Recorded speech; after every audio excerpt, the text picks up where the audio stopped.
मेरा परिवार, मेरी बीवी, मेरा बच्चा, ये अब समाप्त होने जा रही है परंपरा।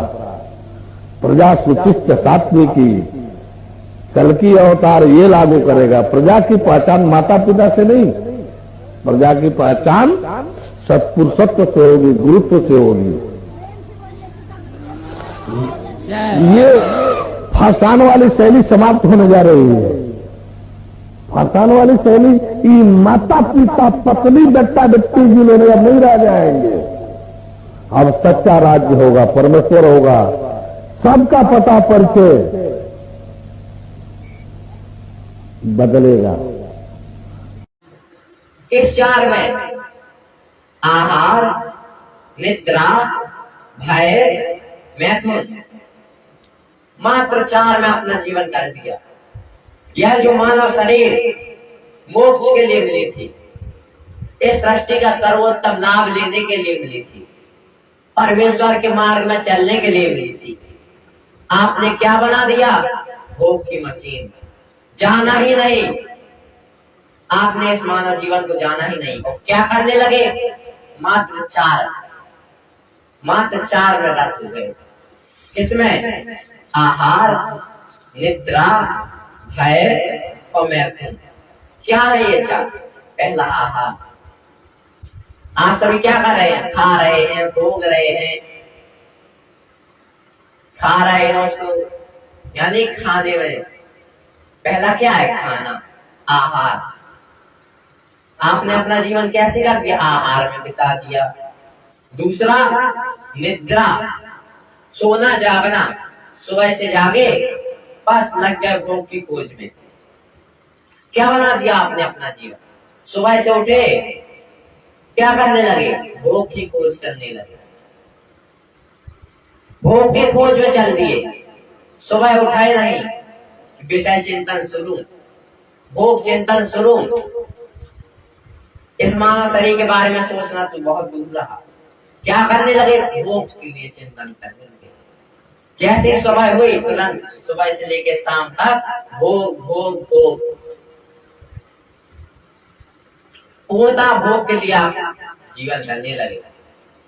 तो क्या 2 लक्षण हो चुके? पहला आहार, दूसरा निद्रा यानी सोना जागना, तीसरा भय। आप सबको क्या भय है? किस चीज का भय है? किस चीज का भय है? मौत का। मौत का भय है आप सबको। क्या है ये मौत? कितनी भयावह होती है ये मौत कि कोई नहीं भूलता। कोई भी व्यक्ति हो, कोई भी व्यक्ति हो, वह पिछले जन्म का संपूर्ण भूल जाता है। अगर आपसे ही पूछा जाए कि आप पिछले जन्म में क्या थे, तो आपको याद ही नहीं। लेकिन मौत याद है, मृत्यु याद है। क्यों? क्योंकि बार बार उसी से गुजरे हैं, बार बार आपका जन्म हुआ है, बार बार मरे हुए, आप बार बार मृत्यु की दूसरी यातना से गुजरे हैं। इसलिए मौत की यातना कभी नहीं होगी। आपको तो मौत से भय है ही। एक मच्छर तक को मौत से भय है। देखिए ना आप सभी, हाथ पे आएगा ना, जैसे ही मारेंगे तुरंत उड़ जाएगा। क्यों? उसे भी मौत का भय है, उसे भी मौत का भय है। तो तीसरा क्या है? भय। तो चौथा मैथुन यानी संतान उत्पन्न करना, बच्चे पैदा करना। तो 4 लक्षण है। आपने अपना जीवन संपूर्ण किसमें लगा दिया? आहार, निद्रा, भय, मैथुन, मात्र 4 में अपना जीवन कर दिया। जो आप अपना जीवन जी रहे हैं, मिला लीजिए ना पशु से। एक पशु का जीवन देख लीजिए और आप अपना जीवन देख लीजिए। क्या पशु के अंदर इन 4 से भी अलग कोई लक्षण है? आप सब देखिए ना, आप सभी जानते देखते होंगे समाज में पशु, पक्षी, कीट, पतंग, क्या उनके लक्षण? 4 लक्षण होंगे। आहार, निद्रा, भय, मैथुन, उसी में आप सभी अपना जीवन लगाए हुए हैं। जैसे पशु पक्षी होते हैं, कीड़े मकोड़े, उनका जीवन क्या होगा? आहार में जीवन, निद्रा, भय, मैथुन। ना उन्हें अपने जीव से मतलब, ना ईश्वर से मतलब, और ना परमेश्वर से मतलब। कोई मतलब नहीं है पशु को, जानवरों को, उन्हें कोई मतलब नहीं है। आप उसको परमेश्वर की बात सुनाएंगे, क्या वो सुनेगा? आप उसको ईश्वर के बारे में बताएंगे, क्या वो सुनेगा? आप उसको जीव के बारे में बताएंगे, क्या वो सुनेगा? आप उसको कल्याण की बातें बताएंगे, क्या वो सुनेगा? नहीं। क्या करेगा? चार क्रियाएं बस करेगा। ना तो उसे परमेश्वर से मतलब, ना ईश्वर से मतलब, ना अपने आप स्वयं जीव से मतलब, और ना अपने कल्याण से मतलब। और किस में लगाया हुआ है? आहार, निद्रा, भय, मैथुन, इन चार क्रियाओं में लगा हुआ है। उसी तरह आपने अपना जीवन कर दिया। आपके अंदर जिज्ञासा ही उत्पन्न नहीं हो रही है कि हम इस मानव शरीर को जाने, क्या क्या है, क्यों है। ना अपने आप को जीव को जानने की इच्छा हो रही, जिज्ञासा ही उत्पन्न नहीं हो रही। ना आपको कोई ईश्वर से मतलब है, और ना ही परमात्मा परमेश्वर से मतलब है, और नित्य निरंतर लगे हुए हैं आहार, निद्रा, भय, मैथुन, जुटाना, खाना, पकाना, इसी में आपने अपना जीवन कर दिया। तो क्या आप पशु से अलग हैं? तो क्या आप पशु से अलग हैं? मिला लीजिए ना। यह अनमोल रतन मिला था, अनमोल रतन मिला था। अनमोल रतन क्यों है? क्या इसका कोई मोल नहीं है? अनमोल रतन क्यों है? आपने तो अपना जीवन मात्र चंद्र पैसों के लिए बिजनेस व्यापार में लगा दिया, रोटी कपड़ा मकान में लगा दिया, खेती नौकरी चाकरी में लगा दिया। तो ये अनमोल रतन कैसे हो गया? आपने तो अपना जीवन मात्र कुछ मूल के लिए लगा दिया, तो अनमोल रतन कैसे है? क्या है इसके अंदर जो इसको अनमोल बना रहा है? क्या है हम आप सभी के अंदर जो इसको अनमोल बना रहा है? अनमोल रतन कहे जा रहे हैं। मानव शरीर पे एक अनमोल रतन क्यों कहा गया है? क्या विशेषता है इसके अंदर? तो हम सब के अंदर क्या है? भाव है। इस मनुष्य शरीर के अंदर क्या है? भाव, अनमोल भाव है।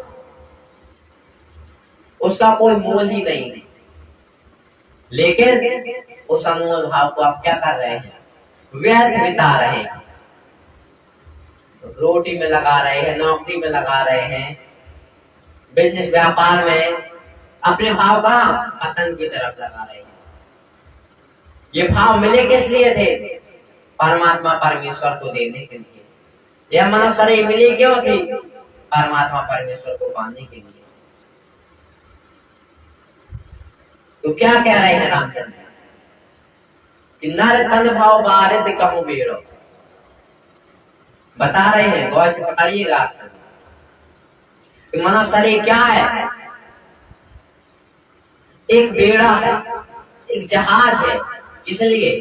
भाव पार है, इस संसार सागर से पार होने के लिए। एकमात्र इसी के लिए मिला है। और सन्मुख मरत अनुग्रह मेरो, इसमें मेरी कृपा ही अनुकूल वायु है। कैसी कृपा? कि पहली कृपा तो आपको मानव शरीर दे दी। ये क्या है? भगवान की कृपा है। पहली कृपा आपको मानव शरीर दे दी। दूसरा, आपके पास भगवत प्राप्ति हेतु अनमोल भाव दे दिया। तीसरा, आपको सत्संग भी सुनने जानने को मिला। तो क्या है? ये भगवान की कृपा है। ये जहाज को संसार सागर से पार होने के लिए अनुकूल वायु है। उस परमात्मा परमेश्वर की कृपा है। ये परमात्मा परमेश्वर की कृपा है। ये आपको मानव शरीर भी है, मानव शरीर भी है, भगवत प्राप्ति की जिज्ञासा भी है, और सत्संग भी सुनने जानने को मिल रहा है, जिसमें आप सभी को मानव जीवन के बारे में भी जानने को मिल रहा है। ये क्या है? भगवान की कृपा है। जैसे एक जहाज को पार होने के लिए अनुकूल वायु की आवश्यकता होती है, उसी प्रकार इस मनुष्य शरीर को भाव सागर से तरने के लिए भगवान की एक कृपा है। अब कृपा तो हो गई कि आपके मानव शरीर भी मिल गया, भगवत जिज्ञासा का भाव भी आपके अंदर डाल दिया, और मानव जीवन के बारे में सुनने जानने को भी मिल रहा है। अब इस शरीर को देना किसको है? सबसे बड़ा प्रश्न तो यही है, इस मानव शरीर का प्रयोग कैसे करें, इसका सर्वोच्चतम लाभ प्राप्त हो सके। तो इस शरीर को किसको देना है? क्या हम स्वयं चलाएं, या किसी माता पिता को दें, या नौकरी चाकरी को दें, या बिजनेस व्यापार को दें?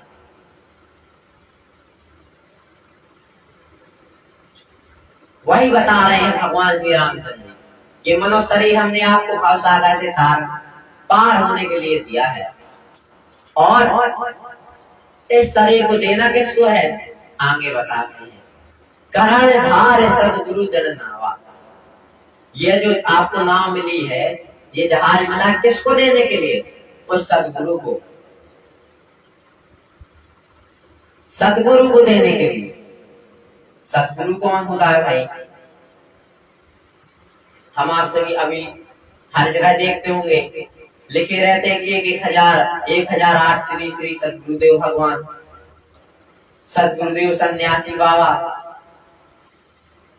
हर जगह सब कोई सदगुरु लिखे रहता है। तो सदगुरु है कौन? जिसको भगवान श्री रामचंद्र जी कह रहे हैं, इस मानव शरीर को सदगुरु को देना है। कौन है वह सदगुरु जिसको देने को कह रहे हैं? करण धार सदगुरु जन नावा। इस मानव शरीर को आप सदगुरु को दे दीजिए। तो सदगुरु कौन होता है? देखिए, दो शब्द हैं सदगुरु, सत प्लस गुरु, अर्थात जो सत्य का ज्ञान देता हो, जो सत्य का, वास्तविक सत्य का परिचय पहचान कराता हो,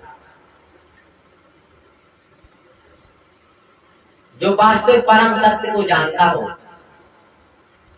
वही सदगुरु होता है। अर्थात जो वास्तविक सत्य को जना दिखा सके, वही गुरु ही वास्तव में सच्चा सदगुरु होता है। और वास्तविक सत्य को जना कौन सकता है? अब एक और प्रश्न हो गया कि वास्तविक सत्य है क्या? तो आपको बताए थे, जो परसों बंधुजन यहाँ उपस्थित रहे होंगे, उन्होंने जो जिज्ञासा भाव वाले होंगे, भगवत जिज्ञासु होंगे, उन्होंने विशेष गौर करके पकड़ा होगा क्या कि परम सत्य क्या होता है, वास्तविक सत्य क्या होता है? जो सदा अपरिवर्तनशील हो, सदा एक रस हो, एक रस हो, एक रूप हो, अपरिवर्तनशील हो। और इसके अंतर्गत आता कौन है? एकमात्र परमात्मा परमेश्वर परमात्मा। अर्थात जो परमात्मा परमेश्वर को जना दिखा सके, उसका परिचय पहचान करा सके, उसका दीदार करा सके, वही सदगुरु होता है। और परमात्मा परमेश्वर को, परमात्मा परमेश्वर के अलावा कोई जानता ही नहीं है, कोई नहीं जानता भगवान को, भगवान के अलावा। क्या कह रहे हैं तुलसी बाबा? जग पे खन तुम देख निहारे, विधि हरि शंभु न चावन हारे। क्या कह रहे हैं आप? ये जग क्या है? दृश्य है। और आप देखने वाले हैं। आप इस जग को चलाने वाले हैं। जग देखन तुम देखन हारे। यह जग क्या है? एक दृश्य है भगवान के लिए, खेल है। सृष्टि क्या है? भगवान का एक खेल है। जग देखन तुम देखन हारे। भगवान क्या है? उसको चलाने वाले हैं, उसको देखने वाले हैं। विधि हरि शंभु नचावन हारे। और ब्रह्मा जी को नचाने वाले हैं, शंकर को नचाने वाले हैं, इंद्र को नचाने वाले हैं। देव ना जाने मरम तुम्हारा, और तुम्हें को जानन हारा। वे भी आपको नहीं जानते, और आपको कौन जान सकता है? देखिए परमात्मा परमेश्वर कितना रहस्यमय होता है, जिसको ब्रह्मा इंद्र शंकर इत्यादि लोकपाल भी नहीं जानते। विधि हरि शंभु नचावन हारे, त्यों न जाने मरण तुम्हारा। ब्रह्मा इंद्र शंकर इत्यादि लोकपाल भी नहीं जानते उस परमात्मा परमेश्वर को, जो संपूर्ण सृष्टि को चला रहा है। स्वयं ब्रह्मा इंद्र शंकर को नचा रहा है, वे भी परमात्मा परमेश्वर को नहीं जानते। क्या कह रहा है भागवत महापुराण का श्लोक? भागवत महापुराण में स्कंद 12 अध्याय 12 श्लोक 66 क्या कह रहा है? 12-12-66 तम हम जम नन्ते आत्म तत्वम जगत उदय स्थिति संयात्म शक्तिम धूपति फिर अज सक्र संक्रांत दुर्लभ वसित स्वाचितम नतोस्मि। क्या कह रहे हैं? कि आप जन्म मृत्यु आदि विकारों से रहे, देश काल परिच्छेदों से मुक्त, स्वयं आत्म तत्व भगवत तत्व ही है। जगत की उत्पत्ति स्थिति और लय करने वाली शक्तियां भी उनके स्वरूप भूत ही हैं, उनसे भिन्न नहीं। ब्रह्मा इंद्र शंकर इत्यादि लोकपाल भी उनके स्तुति करना देश मात्र नहीं जानते। उन्हीं परमात्मा परमेश्वर को मेरा नमस्कार है। देखिए यहाँ भागवत महापुराण में कह रहे हैं, वहां रामायण में कह रहे हैं कि ब्रह्मा इंद्र शंकर उनकी स्तुति करना भी नहीं जानते। अब जब ब्रह्मा इंद्र शंकर भी नहीं जानते, तो क्या कोई नहीं जानता उनको? नहीं जानते हैं। कौन जानते हैं? सोई जाने जह देव जनाई। जिसको भगवान जना दे, जिसको भगवान दिखा दे, वही जान सकता है केवल।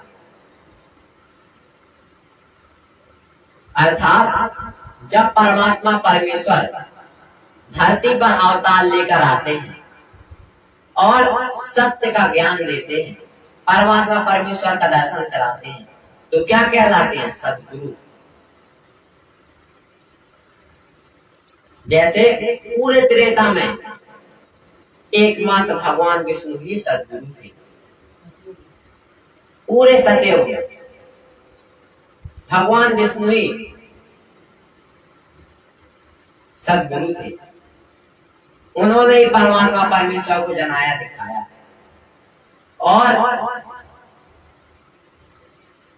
पूरे त्रेता में एकमात्र भगवान श्री रामचंद्र जी ही सद्गुरु थे। उन्होंने अपने कृपा पात्र भक्तों को जनाया दिखाया, परमात्मा परमेश्वर का दर्शन कराया। द्वापर में भगवान श्री कृष्ण जी थे, एकमात्र एक सद्गुरु भगवान श्री कृष्ण जी थे, जिन्होंने अपने कृपा पात्र भक्तों को जनाया दिखाया, परमात्मा परमेश्वर का दर्शन कराया। उसी प्रकार वर्तमान कलयुग में भी एकमात्र परम पूज्य संत ज्ञानेश्वर स्वामी सदानंद जी परमहंस जी ही हैं, जिन्होंने अपने कृपा पात्र भक्तों को उसी परमात्मा परमेश्वर का दर्शन दीदार कराया, अणु से लेके परमात्मा तक की संपूर्ण जानकारी को जनाया दिखाया। वही जो भगवान श्री विष्णु जी ने जनाया था सतयुग में, त्रेता में भगवान श्री रामचंद्र जी ने जनाया दिखाया था, द्वापर में भगवान श्री कृष्ण जी ने जनाया दिखाया था, वही विराट कल की भगवान प्रभु सदानंद जी ने अपने कृपा पात्र भक्तों को जनाया दिखाया, कोई अंतर नहीं।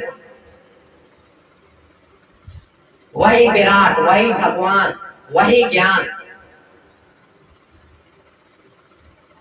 तो क्या है, एक युग में एक मात्र एक ही सदगुरु होता है। जब भगवान अवतार लेकर आते हैं, सत्य का ज्ञान देते हैं, तो वह सदगुरु कहलाते हैं। तो भगवान श्री रामचंद्र जी क्या कह रहे हैं कि अपना जीवन किसको देना है? सदगुरु को। कर्णधार सदगुरु दरनावा, सबके आधार क्या है? वह सदगुरु है, परमात्मा परमेश्वर है। आप उसको ये मानव शरीर दीजिए, देने से क्या फायदा होगा? ये भी तो होना चाहिए कि हम जिसको शरीर दे रहे हैं, फायदा क्या होगा, लाभ क्या मिलेगा? जब हम परमात्मा परमेश्वर को अपनी शरीर देंगे तो उससे लाभ क्या होगा? हम अपनी शरीर नौकरी चाकरी को दे रहे हैं तो पैसे मिल रहे हैं, तनख्वाह मिल रही है, खेती को दे रहे हैं तो अनाज इत्यादि सामान मिल रहा है। अर्थात किसी को भी अपना जीवन देते हैं तो उसके एवज में कुछ न कुछ मिलता है। जब हम परमात्मा परमेश्वर को देंगे तो लाभ क्या मिलेगा, उपलब्धि क्या रहेगी? आगे बता रहे हैं भगवान श्री राम। क्या कह रहे हैं? कर्णधार सदगुरु दरनावा, और इसका रिजल्ट क्या होगा, परिणाम क्या होगा कि दुर्लभ साज सुलभ जस पावा। सुलभ कर पावा, जो जीव 84 लाख की आत्मा में भटक रहा था, घूम रहा था, संसार चक्र से पार होने के लिए मनुष्य शरीर मिली थी, तो इस भावसागर से क्या हो जाएगा? सहज ही पार हो जाएगा। लेकिन कब पार हो जाएगा? जब इस शरीर को भगवान को देंगे, और किसी को नहीं, एकमात्र एक में भगवान को। तभी ये जो दुर्लभ था, इस संसार सागर से पार जाना, जन्म मृत्यु की दुष्ट यातनाओं से पार जाना, काल चक्र से पार जाना, ये क्या हो जाएगा? सहज ही पार हो जाएगा। एकमात्र आपको इस मानव शरीर को किसको देना है? सदगुरु को, परमात्मा परमेश्वर को। तो वही इस मानव शरीर का सर्वश्रेष्ठ जानकार है, सबको चलाने वाला है।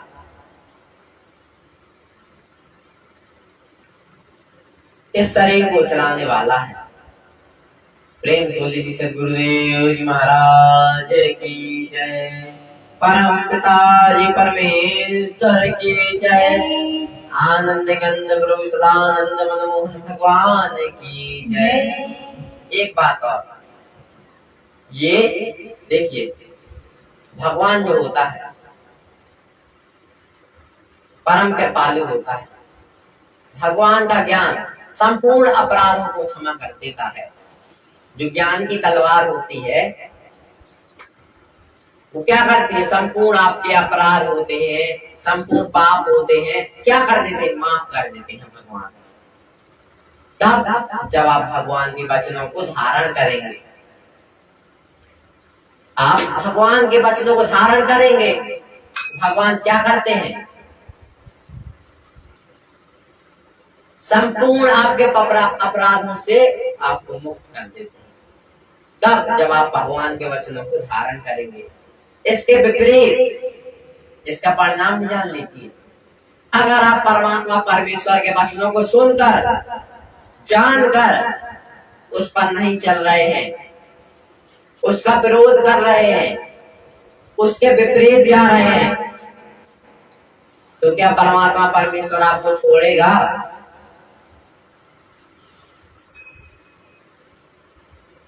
जिस प्रकार भगवान दया करके आपके संपूर्ण पापों को हटा देता है, संपूर्ण बाधाओं से मुक्त कर देता है।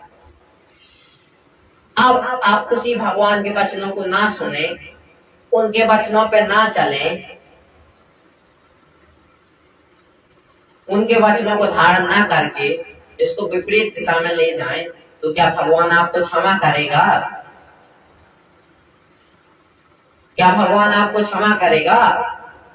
कभी नहीं, कभी नहीं, भगवान आपको क्षमा नहीं करेगा।